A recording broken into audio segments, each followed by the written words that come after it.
सभी को नमस्कार।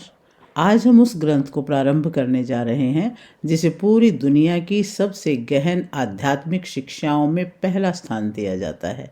एक ऐसा ज्ञान जो मन को नहीं, आत्मा को जगा देता है। एक ऐसी शिक्षा जिन्हें सुनने मात्र से अहंकार पिघल जाता है और मानव अपने वास्तविक स्वरूप, शुद्ध चैतन्य, शुद्ध आत्मा और शुद्ध प्रकाश को पहचानने लगता है। ये है अष्टावक्र गीता। कहा जाता है जो अष्टावक्र गीता सुन ले उसे मुक्ति के लिए और कुछ जानने की आवश्यकता नहीं रहती। यह गीता युद्ध भूमि में नहीं बोली गई थी। ये कही गई थी राजा जनक और ऋषि अष्टावक्र के बीच बने पूर्ण मौन और पूर्ण जागरण के वातावरण में, जहाँ न कोई तर्क था, न कोई विवाद, सिर्फ सत्य की तलवार थी जो एक ही वार में जन्मों जन्मों की अज्ञानता को काट देती है। अष्टावक्र गीता सिखाती है, तुम शरीर नहीं हो, तुम मन, भावनाएं और विचार भी नहीं हो, तुम वह शुद्ध चेतना हो जिसके सामने पूरी सृष्टि एक स्वप्न की तरह है। ये गीता पूछती है, जब सारा संसार एक खेल है तो तुम क्यों रोते हो? जब तुम असीम हो तो स्वयं को सीमित क्यों समझते हो? जो भी व्यक्ति अपने जीवन में भय, तनाव, दुख, संघर्ष, अकेलापन या मन का अशांतपन अनुभव करता है, अष्टावक्र गीता उसके जीवन में वास्तविक स्वतंत्रता का द्वार खोल देती है।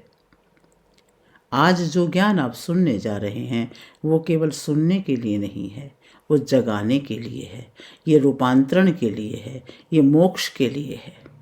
तो आइए मन के दरवाजे खोलिए और अपने भीतर की रोशनी की ओर चलिए। प्रवेश करिए अष्टावक्र गीता की इस अद्भुत यात्रा में, जहाँ जीवन बदलना केवल एक पल का कार्य बन जाता है। अष्टावक्र गीता के प्रथम अध्याय में प्रथम श्लोक में वयोवृद्ध राजा जनक बालक अष्टावक्र से पूछते हैं, हे प्रभु, ज्ञान की प्राप्ति कैसे होती है? मुक्ति कैसे प्राप्त होती है? वैराग्य कैसे प्राप्त किया जाता है? ये सब मुझे बताएं। अष्टावक्र मुनि कहते हैं, यदि आप मुक्ति चाहते हैं तो अपने मन के विषयों को विष की तरह त्याग दीजिए।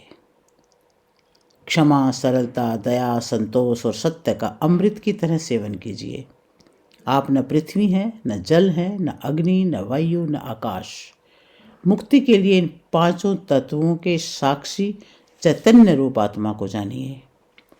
यदि आप स्वयं को इस शरीर से अलग करके चेतना में विश्राम करें तो तत्काल ही सुख, शांति और बंधन मुक्त अवस्था को प्राप्त होंगे। आप ब्राह्मण आदि सभी जातियों अथवा ब्रह्मचर्य आदि सभी आश्रमों से परे हैं तथा आँखों से दिखाई न पड़ने वाले हैं। आप निर्लिप्त, निराकार और विश्व के साक्षी हैं। ऐसा जानकर सुखी हो जाएं। धर्म, अधर्म, सुख, दुख मस्तिष्क से जुड़े हैं, सर्वव्यापक आपसे नहीं। न आप करने वाले हैं, न आप भोगने वाले हैं, आप तो सदा मुक्त हैं। आप समस्त विश्व के एकमात्र दृष्टा हैं, सदा मुक्त हैं। आपका बंधन केवल इतना है कि आप दृष्टा किसी और को समझते हैं। अहंकार रूपी महासर्प के प्रभाववश आप मैं करता हूँ ऐसा मान लेते हैं। मैं करता नहीं हूँ, इस विश्वास रूपी अमृत को पीकर सुखी हो जाएं। मैं एक विशुद्ध ज्ञान हूँ, इस निश्चय रूपी अग्नि से गहन अज्ञान वन को जला दें। इस प्रकार शोक रहित होकर सुखी हो जाएं। जहाँ ये विश्व रस्सी में सर्प की तरह अवास्तविक लगे, उस आनंद, परम आनंद की अनुभूति करके सुख से रहें। स्वयं को मुक्त मानने वाला मुक्त ही है और बद्ध मानने वाला बंधा हुआ ही है। ये कहावत सत्य ही है कि जैसी बुद्धि होती है वैसी ही गति होती है। आत्मा साक्षी, सर्वव्यापी, पूर्ण, एक, मुक्त, चेतन, अक्रिय, असंग, इच्छा रहित एवं शांत है। ब्रह्मवश ही ये सांसारिक प्रतीत होती है। अपरिवर्तनीय, चेतन व अद्वैत आत्मा का चिंतन करें कि मैं के भ्रम रूपी आभास से मुक्त होकर बाह्य विश्व की अपने अंदर ही भावना करें। हे पुत्र, आप बहुत समय से मैं शरीर हूँ इस भाव बंधन में बंधे हैं। स्वयं को अनुभव कर ज्ञान रूपी तलवार से इस बंधन को काट कर सुखी हो जाएं। आप असंग, अक्रिय, स्वयं प्रकाशवान तथा सर्वथा दोष मुक्त हैं। आपका ध्यान द्वारा मस्तिष्क को शांत रखने का प्रयत्न ही बंधन है। ये विश्व तुम्हारे द्वारा व्याप्त किया हुआ है। वास्तव में तुमने इसे व्याप्त किया हुआ है। तुम शुद्ध और ज्ञान स्वरूप हो। छोटेपन की भावना से ग्रस्त मत हो जाओ। आप इच्छा रहित, विकार रहित, ठोस, शीतलता के धाम, अगाध बुद्धिमान हैं। शांत होकर केवल चैतन्य की इच्छा वाले हो जाइए। आकार को असत्य जानकर निराकार को ही चिरस्थायी मानिए। इस तत्व को समझ लेने के बाद पुनः जन्म लेना संभव ही नहीं है। जिस प्रकार दर्पण में प्रतिबिंबित रूप उसके अंदर भी है और बाहर भी, उसी प्रकार परमात्मा इस शरीर के भीतर भी निवास करता है और उसके बाहर भी। जिस प्रकार एक ही आकाश पात्र के भीतर और बाहर व्याप्त है, उसी प्रकार शाश्वत और सतत परमात्मा समस्त प्राणियों में विद्यमान है। साधकों, इस अध्याय से हमें मुख्य शिक्षाएं ये मिलती हैं कि तुम शरीर नहीं हो।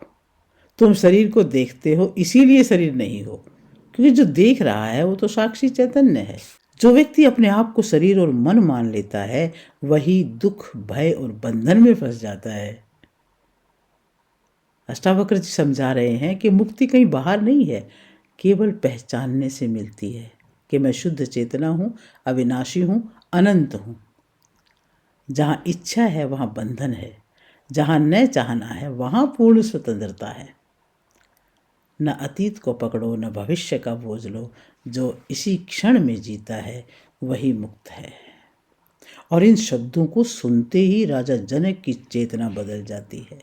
वे तुरंत घोषणा कर देते हैं कि अब मुझे स्पष्ट दिख रहा है कि मैं सबके भीतर स्थित वही ब्रह्म हूँ। मैं शुद्ध, शांत और आनंदमय और मुक्त हूँ। अब यह दृष्टि और अधिक गहराई से स्वयं को प्रकट करती है।